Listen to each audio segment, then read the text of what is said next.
So I get the distinct honor of introducing our next guests. So here in Minnesota, we're blessed to have a long track record of civic engagement and public and private institutions that work in collaboration with one another for the betterment of our state, its people, and its environment and economy. And there's no better example of that than at the Hormel Institute, which brings together our academic crown jewel in the University of Minnesota, one of our premier agricultural businesses in Hormel, and its charitable foundation, and then the world-renowned Mayo Clinic. So their initial research, which was published in 2021, found that ethanol blended gasoline produces lower emissions of toxic chemicals linked to cancer compared to aromatic compounds like BTEX. So it was a groundbreaking study that turned heads throughout the Midwest and on Capitol Hill in the context of the debate on year-round E15. So I had recently had the pleasure of traveling down to Austin, and I got to see their wonderful facility, their beautiful medical research center, to learn about the next phase of their research. And I was sincerely impressed by their facility, their research, and their commitment to the scientific process, and I hope that you all are as well. So please join me in welcoming Gail Dennison and Dr. Luke Hoeppner from the Hormel Institute. Thank you. All right, Thank you. Thank you. Good to see you again. All right, well, congratulations, Brian, and thank you, all of you at ACE, to have us here and share some of the really amazing progress that has taken place with the Biofuels Research Project. So, as introduced, I'm Gail Dennison. Dr. Luke Hoeppner is one of our cancer researchers working on the Biofuels Research Project. So I don't know where Tyler Schwark is, but it all starts with Rick Schwark coming into the Hormel Institute after learning about the fact that we are a cancer research center. We have researchers of excellence from Ivy League. Whoa, what happened here? Okay. From Ivy League colleges, from really around the world. And when we started this project, we didn't know, and we shared with them, you're going to fund some research at the Hormel Institute to see if BTEX compounds took the place, if they could be replaced by ethanol, would it be safer, less carcinogenic? At that time, we did not know. And so we're really excited today to share that it is carcinogenic, those BTEX compounds, more than we would have ever guessed. It affects not just cancer, breast cancer, generational breast cancer, if you are exposed a lot while you're pregnant. It goes to the next generation. It impacts prostate cancer, but also Alzheimer's and neurodegenerative diseases through what is kind of a trending topic, but very important in what we're learning in research, which is the gut microbiome, right? So it's like our gut and what it is exposed to really determines a huge part of our health. So, all right, here we go. So this is our team. Turn this a little bit this way. So we have Dr. Lena Hillekivi-Clark, who leads the project at the Hormel Institute. Dr. Luke Hoeppner, he is doing lung cancer studies and metastasis. I always say, you know, the only thing worse than getting a cancer diagnosis is when it metastasizes. Many of you may know Stefan Mueller, Dr. Stefan Mueller, University of Chicago, Illinois, and we serve as kind of project manager. One thing I also want to share is, and I'm glad it was alluded to, is the Hormel Institute. We're part of University of Minnesota, have been next year for 85 years. And certain milestones, we've been lipids research, essential fatty acids leaders. We named omega-3. That's known around the world. So it's very much an expert facility. And our role, again, is not to deliver paid-for research. Our researchers wouldn't do that to themselves, their own reputations, and it would never pass the muster in top journals where this research is published.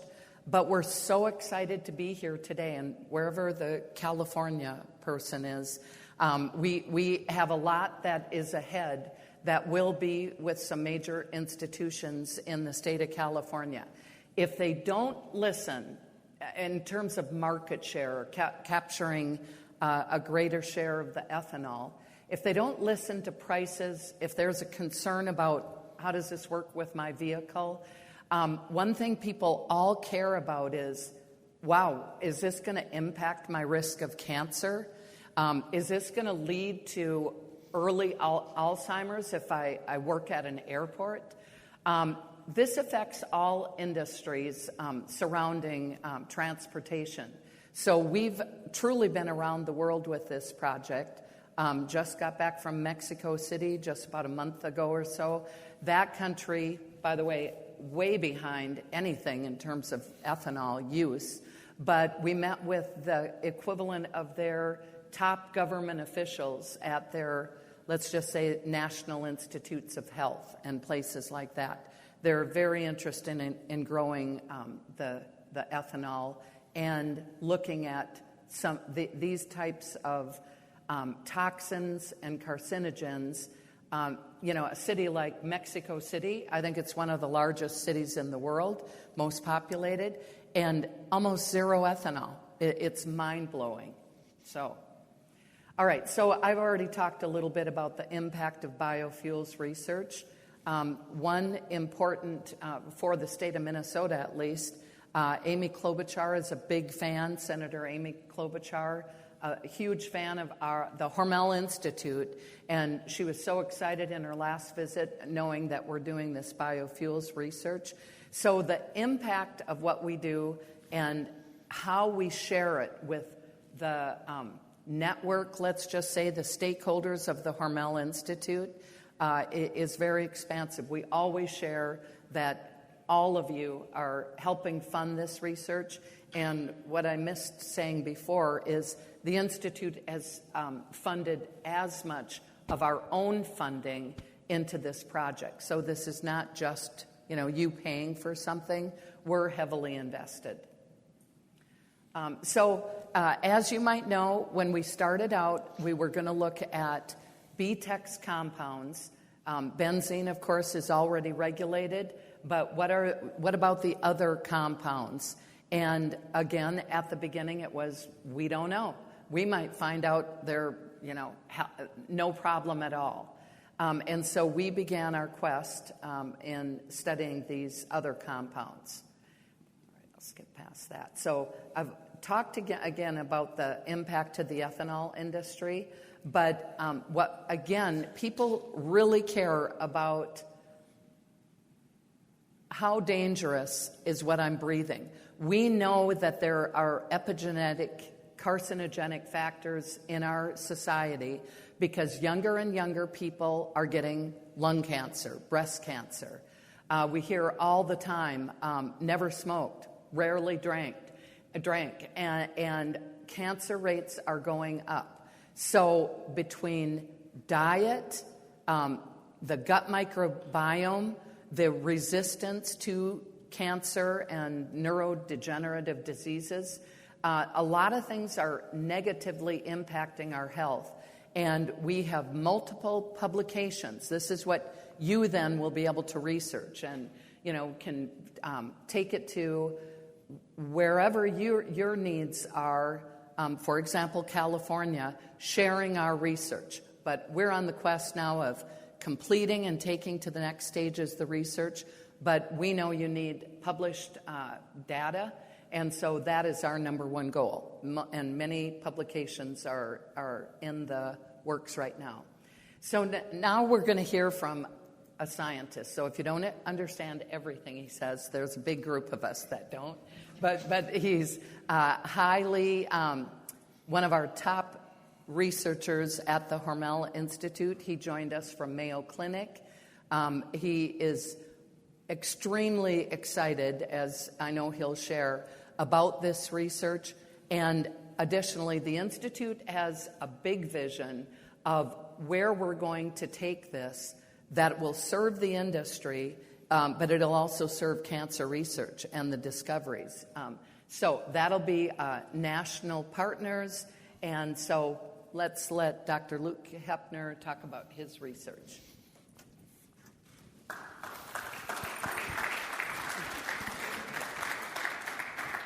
Thanks for the nice introduction, Gail, and to the organizers of this conference for the opportunity to share our exciting work. So sadly, most of us have likely been touched by cancer. We've likely had family members, unfortunately, afflicted with cancer.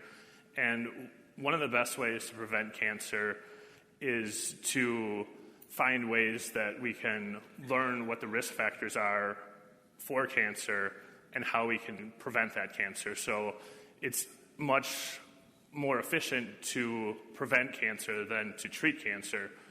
One of the ways that we can prevent cancer is by promoting cleaner air and eliminating air pollution that will have an impact on creating a healthier world. I'm grateful, humbled, and honored to be involved in this research to determine how fossil fuel emissions can contribute to air pollution and be involved with having a great impact in promoting cleaner air and reducing the risk of cancer. So just to give an overview of my research, the goal of our research is to investigate how exposure to fossil fuel emissions, specifically the BTEX compounds that Gail nicely introduced, impacts human lung cancer progression, metastasis, which is the spread of cancer, and the development of resistance to current lung cancer therapies.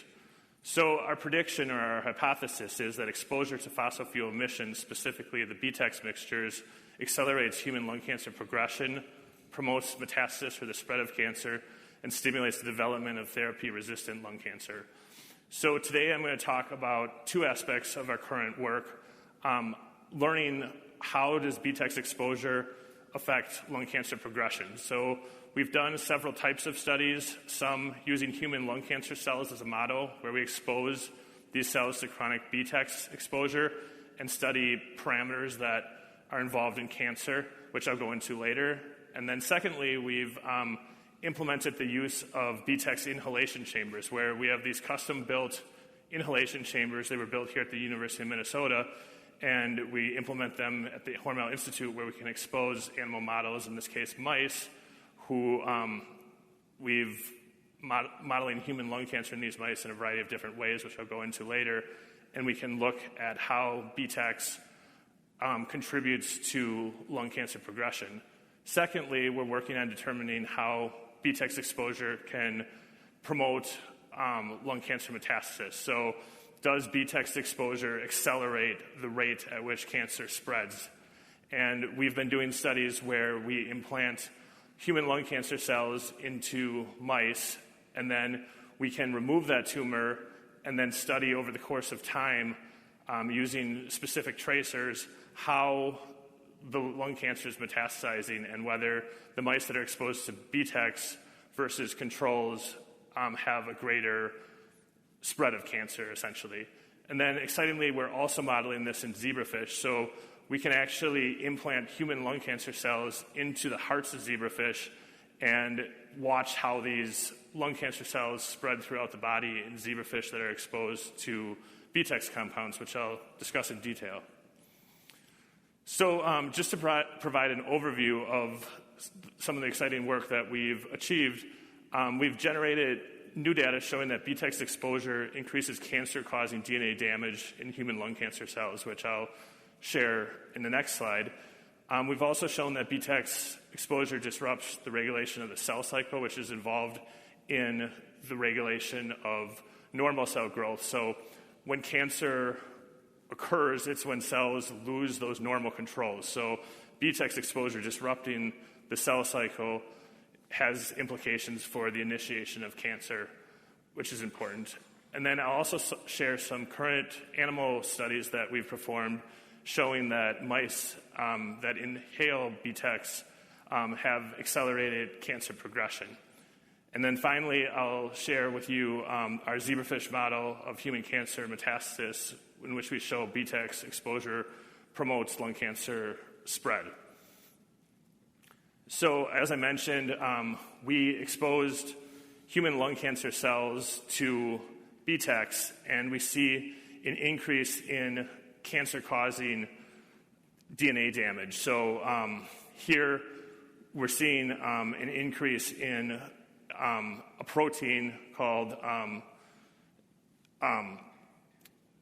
a protein that we're gamma H2AX that we see has an increase in expression when we expose the cells to BTEX. So essentially, this is a marker of DNA damage. So we're seeing increased DNA damage when there's BTEX exposure, which is important because this suggests that exposure to BTEX is causing DNA damage. This is just another model that we performed where we show that another protein involved in DNA damage called RAD51 also is increasing when we expose the cells to an environmental level of BTEX. So when I say environmental level of BTEX, this is similar to what an urban environment would be exposed to in terms of like air pollution. Next, we've been doing some exciting new studies testing how BTEX exposure through inhalation, using those inhalation chambers that I mentioned, can affect lung cancer progression in a carcinogen-induced mouse model. So here, the mice inhale BTEX over a course of time. We induce lung cancer by treating the mice with a carcinogen, and then over the course of time, we see that there's increased lung cancer. Here's the control, and we see a few nodules here, but then the BTEX-exposed mice, we see both overall an increase in the number of tumor nodules, and we also see larger nodules. So as you can see here are different sizes, and we see more nodules and more large nodules in the BTEX-exposed mice in our initial studies. And then similarly, we also performed another model where we, rather than using a carcinogen to induce the lung cancer, we use a genetic oncogene. So an oncogene is a specific gene that causes cancer. So when this oncogene is genetically turned on in mice exposed to BTEX, we also see greater number of nodules, and we also see much larger nodules across all the different sizes that we measured. So we're currently in the process of repeating these exciting studies in mice, but the take-home message is that we're seeing an increase in cancer progression when mice are exposed to BTEX through inhalation.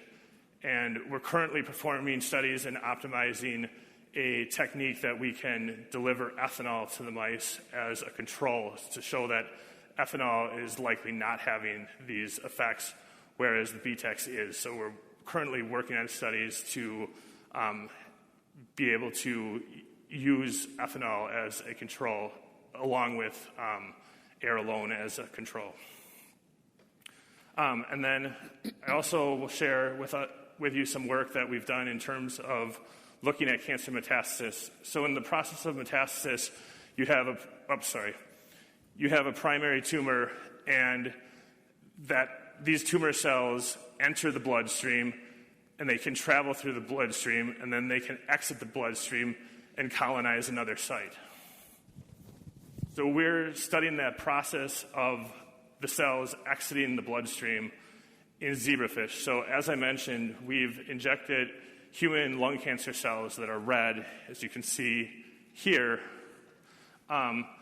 into the vascular system, the bloodstream essentially, of zebrafish, and we've exposed both the lung cancer cells and the zebrafish through the water they inhabit with BTEX, and we see that there's an increase in the exit events, basically. So we're seeing an increase in the cells that exit the bloodstream in the zebrafish that are exposed to exposed to the BTEX, and this exit event is a step in the process of metastasis. So this is important because it's suggesting that it is accelerating the process of metastasis by increasing the rate at which cancer cells are exiting the bloodstream, which enables them to colonize a site where they can have metastasis, essentially, or the spread of cancer. And then finally, we have an ongoing study where we're testing the impact of BTEX inhalation on metastasis in mice. So this is a study that we have just begun recently, where we have implanted human lung cancer cells into the mice and tracked them over time. And then after we've removed the tumor, we can visualize whether there's metastasis by specific imaging that tracks the lung cancer cells. So this will be important because it will validate our zebrafish work showing that BTEX inhalation contributes to the spread of lung cancer. So finally, I just wanted to share that we're really excited by these encouraging findings, and we're looking forward to moving forward with them and reporting them in an impactful peer-reviewed scientific journal. And I'll close by sharing that we have conceived an exciting new idea that's completely independent from this current work, where we're interested in, we have a new mouse model, where we can introduce specific mutations randomly throughout the genome and then expose those mice to BTEX, which will enable us to determine specifically which genes are giving rise to lung cancer and which genes are most susceptible to cause cancer through the BTEX. So this will enable us to determine what people genetically are most at risk for lung cancer through the exposure to air pollution, specifically BTEX compounds. So we're very excited about being able to hopefully start this new work, and we'd love to have that work supported so that we can begin to initiate that new project that will have a huge impact on understanding how BTEX contributes to lung cancer, and not only how it contributes to lung cancer, but specifically how these BTEX compounds are genetically putting people at risk for lung cancer. So with that, I'd like to thank you so much. Very nice.